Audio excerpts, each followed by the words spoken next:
Hi, I'm Zeke with the Eastside Church of Christ in Baytown, Texas. Thanks for joining us for another episode of Looking Up. You know, as I sit here writing this, we're expecting yet another direct hit on the Gulf Coast from a powerful hurricane. This is a satellite picture taken about a day or so ago of Hurricane Delta, which is expected to make a powerful hit on the Louisiana Gulf Coast later today. 2020, in addition to all the bizarre events that have transpired, we've seen an unprecedented number of tropical cyclones that have affected nearly every part of the Gulf and East Coasts. Here's a Weather Service image of the Atlantic hurricane season so far, and this is a graphic of the areas that have been affected by one storm or another in 2020, and you can see that nearly every bit of the Mexican Gulf Coast or the eastern coast, with the exception of the western Florida coast, has been touched somehow by a tropical storm or by a hurricane in 2020. In fact, there's been so many that the alphabetical names for hurricanes or for storms have been exhausted, and the Weather Service has begun assigning names from the Greek alphabet. And there's no word yet on what happens if the Greek alphabet has been run through.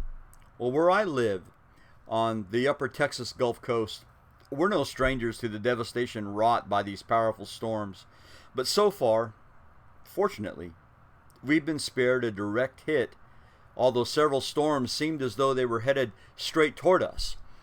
You might say we've dodged the bullet so far. But the uneasy question in the back of the minds of many is, how many bullets can we dodge before being hit?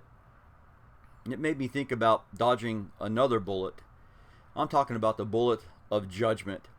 There are a couple of passages that I've been thinking about that have some bearing on this, both in the now and in the hereafter. One of them is what Paul wrote in 1 Corinthians 3:18, where he said, "If any man's work is burned up, he will suffer loss, but he himself will be saved, yet so as through fire." Now, I believe the apostle is speaking of the work we do for the Lord here on earth, and though we may be diligent to do our best for him, some things go through the fire of testing. And sometimes the fires are so hot, we wonder if we'll survive the test. But Paul assures that though our work may suffer, we ourselves will be saved. We can dodge the bullet, so to speak. And then there's another fire that threatens to destroy not only our work, but the very self. Jude wrote in his short letter in verses 22 and 23, "Have mercy on some who were doubting, save others, snatching them out of the fire." Now, contextually, Jude is speaking of saving others from the errors of false teaching. And considering the abundance of religious error today, there's certainly a point to be made for us. And there's also the sense of urgency. And you and I have felt it when we're making our preparations for a storm that's coming. If you live on the Gulf Coast and you've ever experienced an impending storm, you know about the preparations that go into getting ready for that storm. Sometimes the preparations are late coming and maybe a little frantic. There's an urgency to them, and that's the kind of idea that Jude has when he tells us about being urgent to save others who were doubting, those who, as though we were snatching them from the fire of error that leads to the fires of hell. And here's the bottom line. Just as we know that eventually a storm is going to strike our area, judgment is sure to come to each one of us someday.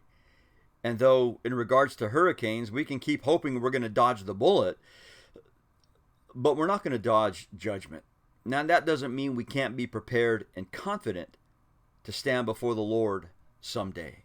We can make our preparations because we know there's a storm a-coming. Our verse for looking up today comes from 1 Timothy 4:16, where Paul said, "Pay close attention to yourself and to your teaching.